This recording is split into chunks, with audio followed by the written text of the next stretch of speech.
O programa a seguir tem classificação indicativa livre.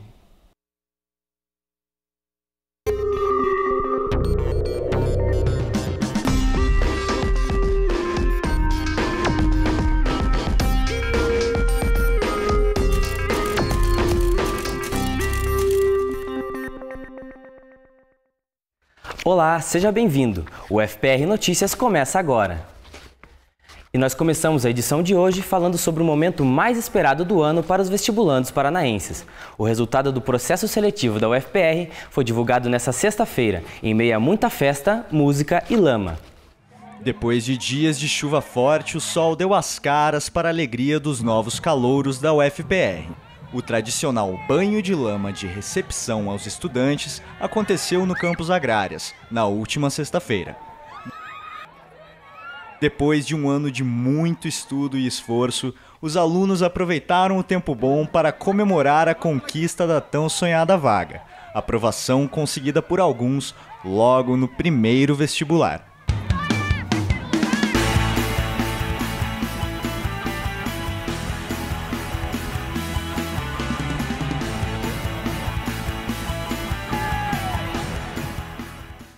O resultado do vestibular da Universidade Federal do Paraná deste ano teve uma novidade, o aplicativo Mais UFPR. Com ele, os candidatos puderam conferir a lista de aprovados pelo celular. E a partir de agora, a ferramenta traz informações úteis para todos os estudantes da universidade. O aplicativo Mais UFPR foi desenvolvido por 3 alunos da universidade e foi um dos meios de divulgação do resultado do vestibular. André da Silva é aluno de Informática Biomédica e desenvolveu sozinho a versão para Android. A ideia surgiu através da necessidade da criação de um aplicativo para a Universidade Federal, né? E daí a assessoria de marketing da FPR, através do professor Carlos Rocha, ele viu que tinha como fazer, digamos, um módulo só pro resultado do vestibular. Um dos objetivos da criação do aplicativo era não sobrecarregar o site do núcleo de concursos e dos outros meios de comunicação, mas ele também vai servir para aproximar a universidade e o aluno. A ideia do aplicativo surgiu a partir da assessoria de comunicação, que identificou uma oportunidade de melhorar a comunicação com os candidatos. Mas as novidades não param por aí. O aplicativo também vai informar os novos calouros sobre o período de registro acadêmico e sobre as chamadas complementares. Além disso, os aprovados neste vestibular receberão mensagens no celular informando que estão na UFPR. E uma das soluções é essa, né, que é o aplicativo Android, e a outra é a comunicação através de mensagens instantâneas, SMS, que estaremos também enviando justamente para facilitar o acesso à informação. Para quem já está na universidade, em breve o aplicativo também será útil. Estão em desenvolvimento os módulos que tratam dos assuntos internos, como o restaurante universitário e o intercamp. A ideia que a gente tem é de criar um aplicativo para a Universidade Federal, né, onde tenha o espaço do aluno e dos futuros alunos. Aí na parte do aluno teria o quê? Teria o horário do intercamp, teria o cardápio da RU, no caso, né, já tem até. Teria um espaço para você criar o teu próprio horário, o mapa do campus, né, com os pontos ali de cada sala. O aplicativo Mais UFPR já está disponível para download. Quem quiser pode baixar e conferir de perto essa novidade. Quase 9.000 pessoas baixaram o Mais UFPR. Este número expressivo fez com que o aplicativo ficasse no top 20 de downloads nacionais na Google Play. Você foi aprovado no vestibular e tem dúvidas como proceder agora? A gente explica para você. Agora que os calouros já sabem o resultado do vestibular, eles devem ficar atentos aos prazos e aos compromissos para o registro acadêmico. Quem vai explicar para a gente sobre esses prazos é o Lucinir, do NAA. Lucinir, o que o aprovado deve fazer a partir de agora? Bom, o aprovado deve acessar o site do Núcleo de Concurso, na aba Processo Seletivo 2014-2015, acessar o Guia do Candidato e verificar as datas para o registro acadêmico. O registro acadêmico esse ano será realizado entre os dias 19 e 23 de janeiro, na Praça Santos Andrade, aqui no prédio histórico. Também o candidato deve ficar atento à chamada nominal, que será a primeira chamada do vestibular. Essa chamada será realizada no dia 4 de fevereiro e o registro acadêmico será no dia 10 e 11 do mesmo mês, no Teatro da Reitoria. Muito obrigada, Lucinir. Para os aprovados que informaram seu número de telefone na inscrição, o Núcleo de Concursos enviará mensagens de texto com essas informações mais próximo ao período da matrícula. Os estudantes que não foram aprovados na primeira chamada devem ficar atentos às chamadas complementares. Outra chance é o SISU, o Sistema de Seleção Unificada. Para participar, é preciso ter feito o Enem em 2014, sem ter zerado na redação. No total, a UFPR disponibiliza 1.925 vagas por esse sistema. As inscrições começam no dia 19 de janeiro e vão até o dia 22 no site sisu.mec.gov.br. Você já parou para pensar como funciona a educação para pessoas cegas, surdas e mudas? Pois o auditório do Prédio Histórico na Santos Andrade foi o palco na última semana de um curso sobre o assunto, e eu estive lá e conferi de perto. O silêncio na sala pode enganar, mas uma variedade de linguagens tomou conta do Prédio Histórico na última quinta e sexta-feira. A UFPR ofereceu um curso sobre educação a surdos e surdos cegos. As palestras foram ministradas por Stephen Collins, pesquisador da Universidade Norte-Americana de Gallaudet, a maior do mundo, especializada em pessoas sem audição. Então, primeiramente, o objetivo desse workshop é trabalhar a comunicação com o surdo cego. As diferentes tipos de comunicação dentro, tais como a Libras Tátil ou como o profissional de serviço especializado vai estar trabalhando com o surdo cego. Então, através desse workshop, as pessoas vão entender como utilizar os toques, os tipos de comunicação com o surdo cego e, principalmente, saber como o surdo cego interage nos meios de comunicação. É preciso o toque, a língua de sinais tátil. Então, esse é o principal objetivo do workshop hoje. Stephen, que é surdo, conta que a educação especial foi fundamental para que ele pudesse ter acesso aos estudos e ser PhD em educação. Quando eu fiz a minha escola primária, eu utilizei a língua de sinais dentro da escola e foi um momento muito importante em utilizar o inglês, e o professor também utilizava os sinais e a oralidade na escola. Mas é importante saber que existe o sistema de inclusão, onde conta com a presença do intérprete nos Estados Unidos, e também outro sistema onde o estudante pode somente utilizar a língua de sinais, e é importante que o surdo mantenha a interação em as duas línguas, tanto o inglês quanto a língua de sinais americana. No meu PhD, eu investiguei a linguística, então, e como a influência da comunicação em língua de sinais no mundo do surdo cego, e como esse mundo do surdo cego é representado por diferentes formas de se comunicar e interagir, e que não existe uma única forma de se comunicar. Então, a minha pesquisa é ligada justamente a esse trabalho do workshop que eu venho apresentar aqui no Brasil. O evento foi organizado pelo Núcleo de Apoio a Pessoas com Necessidades Especiais e pela Coordenação de Libras da UFPR, em conjunto com a Federação Nacional de Educação e Integração do Surdo. Nós temos pessoas do Rio Grande do Sul, Santa Catarina, interior do Paraná, São Paulo, Rio, Minas, Bahia, então bem representado. E se engana quem pensa que existem apenas um tipo de linguagem de sinais. São várias, entre elas a linguagem tradicional de Libras, as Libras táteis e a linguagem de sinais americana. E as três foram contempladas no curso. Esse é um workshop pioneiro, né, na área da surdo-cegueira, como tem sido, né, as ações pioneiras para a inclusão dos surdos na universidade. A educação de surdos cegos é um pouquinho diferenciada da educação bilíngue dos surdos, né, porque requer métodos e técnicas muito específicos de comunicação. Então, esse curso é justamente voltado para um público geral, sobretudo para a pessoa surdo-cega, para trabalhar a questão da comunicação em Libras tátil, enfim, as diferentes maneiras de abordar uma pessoa surdo-cega na comunicação.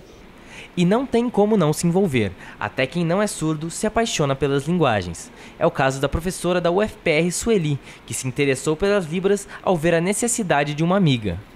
Uma amiga de infância teve uma filha surda, no momento em que eu terminava a graduação. E a partir daí eu me interessei, comecei a estudar. Paralelamente, eu era professora já, né, de alfabetização, e fui tentando descobrir como é que os surdos aprendiam português escrito, que é a minha área de pesquisa, o português como segunda língua para os surdos.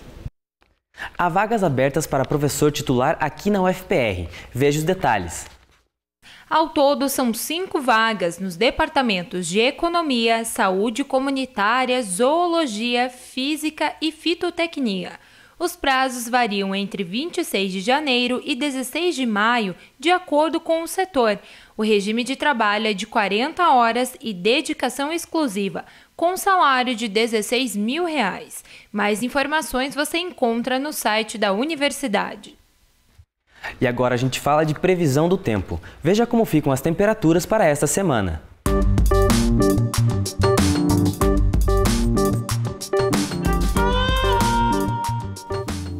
A semana começa com bastante sol, mas com possibilidade de chuva com trovoadas durante a tarde. A máxima para essa segunda-feira é de 32 graus. Na terça-feira, dia nublado com previsão de chuva entre a tarde e a noite, mínima de 16 e máxima de 30 graus. Os próximos dias não serão diferentes. A semana se mantém quente com chuvas e trovoadas no período da tarde, máxima de 32 graus na quarta e na quinta e mínima de 18 e máxima de 32 na sexta-feira. As inscrições para os cursos intensivos de verão do CELIM, Centro de Línguas e Interculturalidade da Federal, começam na quinta-feira, dia 8, e vão até o dia 19 de janeiro. Os cursos oferecidos são alemão, árabe, espanhol, francês, grego, inglês, italiano, japonês, latim e russo. Mais detalhes sobre os cursos oferecidos e horários das aulas você confere no site do CELIM. O programa de pós-graduação em Engenharia de Bioprocessos e Biotecnologia está oferecendo vagas de mestrado e doutorado. Confira! Das 35 vagas abertas, 22 são para a área de tecnologia e inovação e 13 para pesquisa operacional. O público-alvo para essas vagas são os graduados e pós-graduados em engenharia e áreas como administração, economia e matemática. Os interessados podem fazer a inscrição até o dia 23 de janeiro no site que aparece aí na tela. Kathleen Koschek para o UFPR Notícias. É com tristeza que informamos a morte do nosso colega de trabalho da UFPR-TV, José Roberto Barros Silva, conhecido como Beto Lucci. Lucci era servidor da universidade e trabalhou na nossa televisão desde a fundação há mais de 12 anos. Ele atuava como cinegrafista e participou de coberturas em todo o país e até fora do Brasil, em eventos e encontros internacionais. Atualmente, ele se preparava para realizar a cobertura cinematográfica do 4º Congresso de Cultura e Educação para a Integração da América Latina, que começa na próxima semana na Universidade de Los Lagos, no Chile. Lucci era um apaixonado por motocicletas e fazia parte do motoclube Carcarás. Lucci deixa mulher, 2 filhas e netos. O velório será das 6 da tarde às 10 da noite, no Salão Esmeralda da Capela Vaticano, perto do cemitério municipal. O UFPR Notícias termina aqui e você fica com a reportagem especial sobre o Instituto Ricardo Brenan, que foi o último trabalho do cinegrafista Beto Lucci. E a ele, o nosso muito obrigado em nome da UFPR TV e da Universidade Federal do Paraná.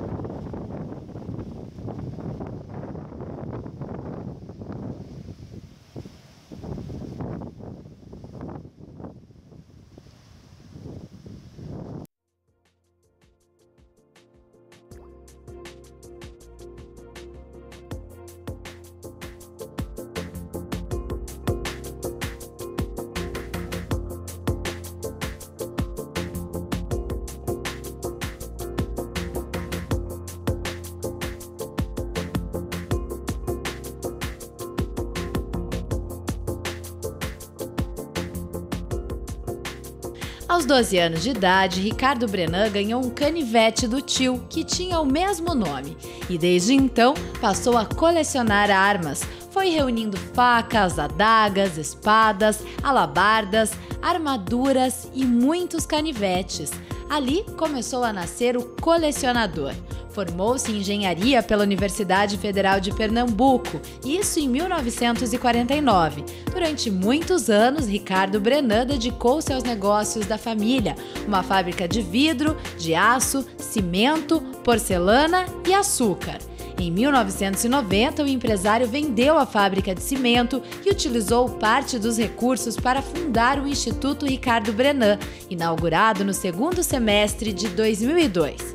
O Instituto é um ponto turístico obrigatório para quem visita o Recife. Tem uma pinacoteca que reúne os principais tesouros, documentos do Brasil Império e 15 quadros de Frans Post, a maior coleção do pintor holandês no mundo. Tem também obras de Debré, Tuné e Rugendas, que também compõem o acervo.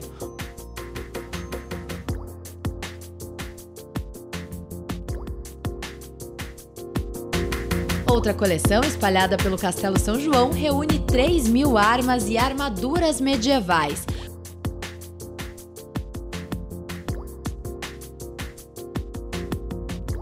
Uma estradinha ladeada por palmeiras imperiais dá acesso a um jardim de esculturas, onde há uma amazona rechonchuda de Botero.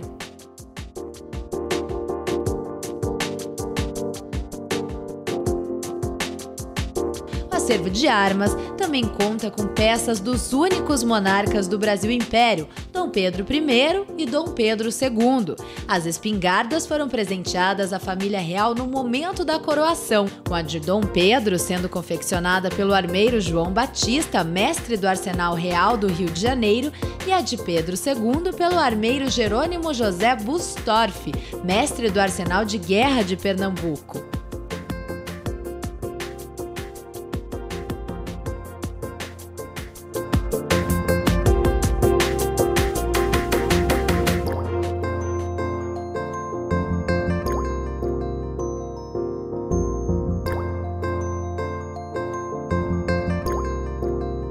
O Instituto Ricardo Brenan é um sonho do seu idealizador, do Ricardo Coimbra de Almeida Brenan, que na verdade dá um nome à instituição por conta de seu tio, que era um grande colecionador de obras de arte e um grande apaixonado por arte. Ricardo Brenan viajou o mundo e adquiriu em coleções particulares, em antiquários, em leilões, as obras que aqui estão.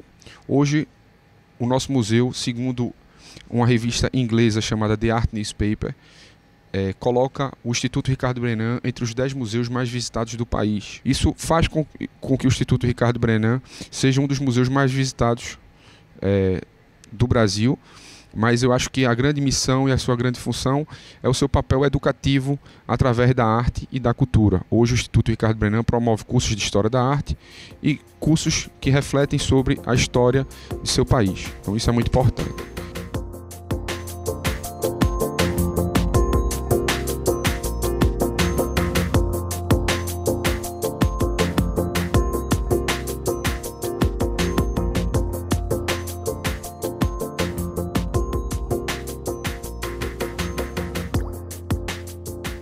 O Instituto tem uma das 5 réplicas da estátua de Davi, feitas utilizando mármore retirado da mesma pedreira da original, em Pietrasanta, na Itália. A peça é uma das mais conhecidas do artista e retrata o herói bíblico que derrotou o gigante Golias. Localizada em um espaço privilegiado nos jardins, a escultura feita por Serviette Franco é rodeada por bancos onde os visitantes podem se sentar e apreciar a paisagem da propriedade.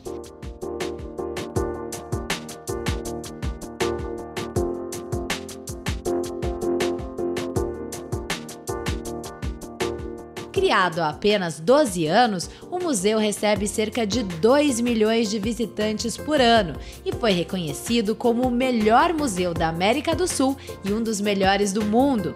Entre as exposições permanentes estão Frans Post e o Brasil holandês, primeiro pintor da paisagem brasileira, a coleção Paisagens Brasileiras do século XIX. Propriedade de Ricardo Brenan, possui exposições permanentes e temporárias, onde é possível acompanhar obras brasileiras e de outras partes do mundo.